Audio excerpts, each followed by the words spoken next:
महाभारत भारत का गौरवशाली इतिहास। हम कथा सुनाते पांडव सकल महान की।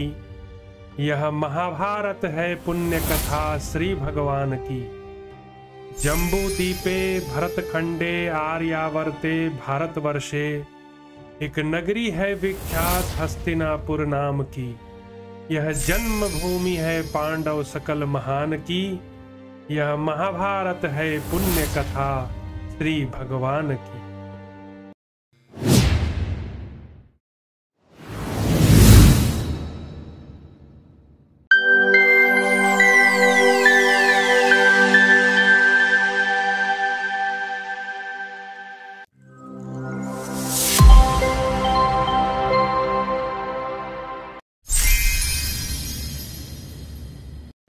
श्री रुक्मिणी कृष्णचंद्राभ्याम नमः। महाभारत भारत का गौरवशाली इतिहास।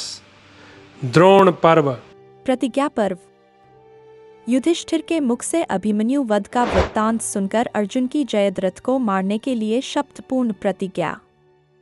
युधिष्ठिर ने कहा, तुम्हारे दिए हुए अस्त्र विद्या के उपदेश और पराक्रम से संपन्न बालक अभिमन्यु ने उस सेना में उसी प्रकार प्रवेश किया जैसे गरुड़ समुद्र में घुस जाते हैं। तत्पश्चात हम लोग रणक्षेत्र में वीर सुभद्रा कुमार अभिमन्यु के पीछे उस व्यूह में प्रवेश करने की इच्छा से चले। हम भी उसी मार्ग से उसमें घुसना चाहते थे जिसके द्वारा उसने प्रवेश किया था।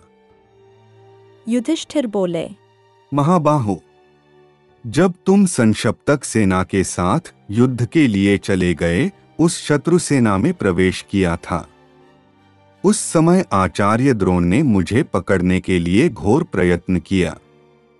वे रथों की सेना का व्यूह बनाकर बारंबार उद्योग करते थे और हम लोग रणक्षेत्र में अपनी सेना को व्यूहाकार में संगठित करके सब प्रकार से द्रोणाचार्य को आगे बढ़ने से रोक देते थे। जब रथियों के द्वारा आचार्य रोक दिए गए और मैं सर्वथा सुरक्षित रह गया, तब उन्होंने अपने तीखे बाणों द्वारा हमें पीड़ा देते हुए हम लोगों पर तीव्र वेग से आक्रमण किया। तात ठीक इसी समय नीच सिंधुनरेश राजा जयद्रथ ने सामने आकर भगवान शंकर के दिए हुए वरदान के प्रभाव से हम सब लोगों को रोक दिया। तदंतर द्रोण, कृपाचार्य, कर्ण, अश्वत्थामा, बृहद्बल और कृतवर्मा इन 6 महारथियों ने सुभद्रा कुमार को चारों ओर से घेर लिया। घिरा होने पर भी वह बालक पूरी शक्ति लगाकर उन सबको जीतने का प्रयत्न करता रहा, तथापि वे संख्या में अधिक थे, अतः उन समस्त महारथियों ने उसे घेर कर रथीन कर दिया। द्रोणाचार्य से पीड़ित होने के कारण हम लोग उनके सैन्य व्यूह की ओर आंख उठाकर देख भी नहीं सकते थे। फिर युद्धभूमि में उसका भेदन तो कर ही कैसे सकते थे। तत्पश्चात दुःशासन पुत्र ने अभिमन्यु के प्रहार से भारी प्राण संकट में पड़कर पूर्वोक्त रथियों द्वारा रथीन किए हुए अभिमन्यु को गदा के आघात से मार डाला। इसके पहले उसने हजारों हाथी, रथ, घोड़े और मनुष्यों को मार डाला था। 8000 रथों और 900 हाथियों का संहार किया था। 2000 राजकुमारों तथा और भी बहुत से अलक्षित वीरों का वध करके राजा बृहद्बल को भी युद्धस्थल में स्वर्गलोक का अतिथि बनाया। इसके बाद परम धर्मात्मा अभिमन्यु स्वयं मृत्यु को प्राप्त हुआ। वह पुण्यात्माओं के लोकों में गया है।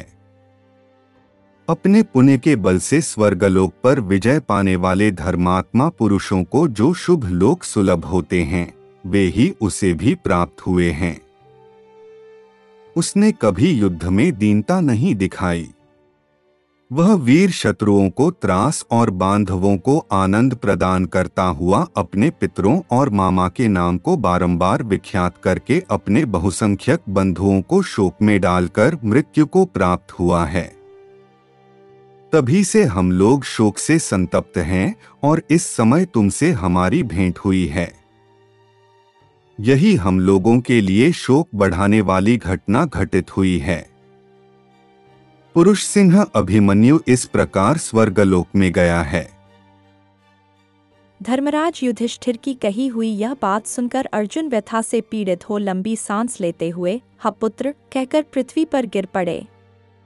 उस समय सबके मुख पर विषाद छा गया। सब लोग अर्जुन को घेरकर दुखी हो एकटक नेत्रों से एक दूसरे की ओर देखने लगे। तदंतर इंद्रपुत्र अर्जुन होश में आकर क्रोध से व्याकुल हो मानो ज्वर से कांप रहे हों, इस प्रकार बारंबार लंबी सांस खींचते और हाथ पर हाथ मलते हुए नेत्रों से आंसू बहाने लगे और उन्मत्त के समान देखते हुए इस तरह बोले। अर्जुन ने कहा, मैं आप लोगों के सामने सच्ची प्रतिज्ञा करके कहता हूं, कल जयद्रथ को अवश्य मार डालूंगा।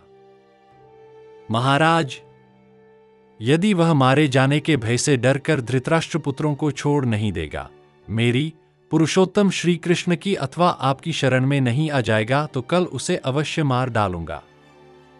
जो धृतराष्ट्र के पुत्रों का प्रिय कर रहा है, जिसने मेरे प्रति अपना सौहार्द भुला दिया है तथा जो बालक अभिमन्यु के वध में कारण बना है, उस पापी जयद्रथ को कल अवश्य मार डालूंगा।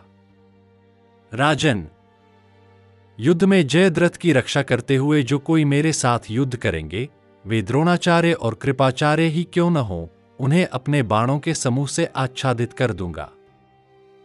पुरुष श्रेष्ठ वीरों, यदि संग्राम भूमि में मैं ऐसा न कर सकूं तो पुण्यात्मा पुरुषों के उन लोगों को जो शूरवीरों को प्रिय हैं न प्राप्त करूं। माता पिता की हत्या करने वालों को जो लोग प्राप्त होते हैं, गुरुपत्नीगामी और चुगलखोरों को जिन लोगों की प्राप्ति होती है, साधु पुरुषों की निंदा करने वालों और दूसरों को कलंक लगाने वालों को जो लोग प्राप्त होते हैं, धरोहर हड़पने और विश्वासघात करने वालों को जिन लोगों की प्राप्ति होती है, दूसरे के उपभोग में आई हुई स्त्री को ग्रहण करने वाले, पाप की बातें करने वाले, ब्रह्महत्यारे और गोघातियों को जो लोग प्राप्त होते हैं, खीर, यवान, साग, खिचड़ी, हलवा, पुआ आदि को बलिवैश्वदेव किए बिना ही खाने वाले मनुष्यों को जो लोग प्राप्त होते हैं, यदि मैं कल जयद्रथ का वध न कर डालूं तो मुझे भी तत्काल उन्हीं लोगों को जाना पड़े। वेदों का स्वाध्याय अथवा अत्यंत कठोर व्रत का पालन करने वाले श्रेष्ठ ब्राह्मण की तथा बड़े बूढ़ों, साधु पुरुषों और गुरुजनों की अवहेलना करने वाला पुरुष जिन नरकों में पड़ता है, ब्राह्मण, गौ और अग्नि को पैर से छूने वाले पुरुष की जो गति होती है तथा जल में थूक अथवा मलमूत्र छोड़ने वालों की जो दुर्गति होती है, यदि मैं कल जयद्रथ को न मारूं तो उसी कष्टदायिनी गति को मैं भी प्राप्त करूं।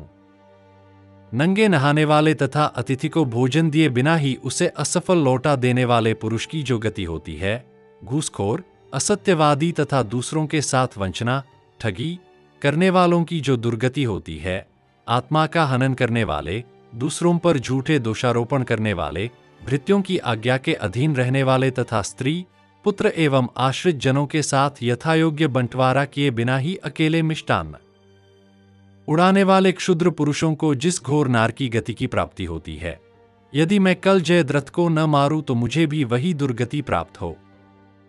जो नृशंस स्वभाव का मनुष्य शरणागत, साधु पुरुष तथा आज्ञा पालन में तत्पर रहने वाले पुरुष को त्याग कर उसका भरण पोषण नहीं करता, जो उपकारी की निंदा करता है, पड़ोस में रहने वाले योग्य व्यक्ति को श्राद्ध का दान नहीं देता और अयोग्य व्यक्तियों को तथा शूद्रा के स्वामी ब्राह्मण को देता है, जो मद्य पीने वाला, धर्म मर्यादा को तोड़ने वाला, कृतघ्न और स्वामी की निंदा करने वाला है, इन सभी लोगों को जो दुर्गति प्राप्त होती है, उसी को मैं भी शीघ्र ही प्राप्त करूं, यदि कल जयद्रथ का वध न कर डालूं।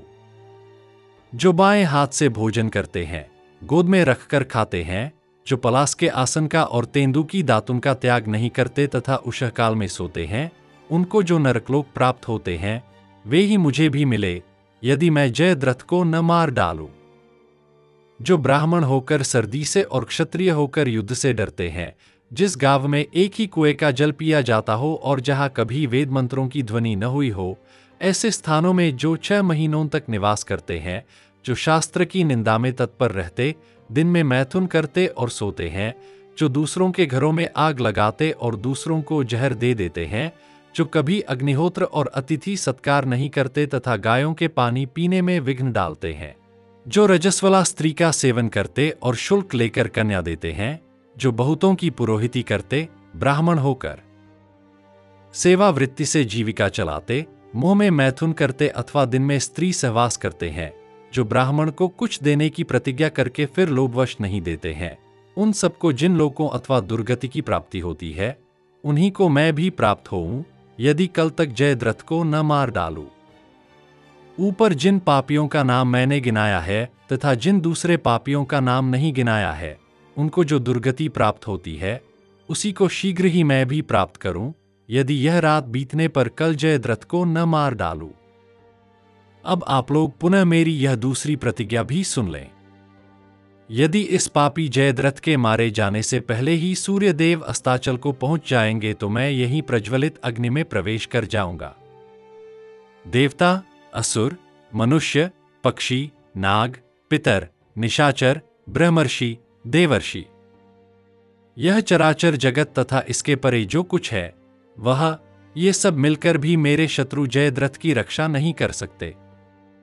यदि जयद्रथ पाताल में घुस जाए या उससे भी आगे बढ़ जाए अथवा आकाश, देवलोक या दैत्यों के नगर में जाकर छिप जाए तो भी मैं कल अपने सैकड़ों बाणों से अभिमन्यु के उस घोर शत्रु का सिर अवश्य काट लूंगा। ऐसा कहकर अर्जुन ने दाहिने और बाएं हाथ से भी गांडीव धनुष की टंकार की। उसकी ध्वनि दूसरे शब्दों को दबाकर संपूर्ण आकाश में गूंज उठी।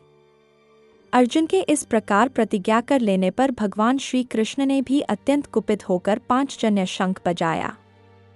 इधर अर्जुन ने भी देवदत्त नामक शंख को फूका। भगवान श्री कृष्ण के मुख की वायु से भीतरी भाग भर जाने के कारण अत्यंत भयंकर ध्वनि प्रकट करने वाले 5 जन्य ने आकाश, पाताल, दिशा और दिक्पालों सहित संपूर्ण जगत को कंपित कर दिया, मानो प्रलयकाल आ गया हो। महामना अर्जुन ने जब उक्त प्रतिज्ञा कर ली, उस समय पांडवों के शिविर में अनेक बाजों के हजारों शब्द और पांडव वीरों का सिंहनाद भी सब ओर गूंजने लगा। भीमसेन ने कहा, अर्जुन, तुम्हारी प्रतिज्ञा के शब्द से और भगवान श्री कृष्ण के इस शंखनाद से मुझे विश्वास हो गया कि यह धृतराष्ट्र पुत्र दुर्योधन अपने सगे संबंधियों सहित अवश्य मारा जाएगा। नरश्रेष्ठ, तुम्हारा यह वचन महान अर्थ से युक्त और मुझे अत्यंत प्रिय है। यह अत्यंत प्रभावशाली वाक्य तुम्हारे पुत्र शोक में उस रोष समूह का निवारण कर रहा है जिसने तुम्हारे गले के सुंदर पुष्पहार को मसल डाला था। इस प्रकार श्री महाभारत द्रोण पर्व के अंतर्गत प्रतिज्ञा पर्व में अर्जुन प्रतिज्ञा विषयक 73वां अध्याय पूरा हुआ। महाभारत, भारत का गौरवशाली इतिहास। हम कथा सुनाते पांडव सकल महान की, यह महाभारत है पुण्य कथा श्री भगवान की। जम्बूदीपे भरतखंडे आर्यावर्ते भारतवर्षे, एक नगरी है विख्यात हस्तिनापुर नाम की। यह जन्मभूमि है पांडव सकल महान की, यह महाभारत है पुण्य कथा श्री भगवान की।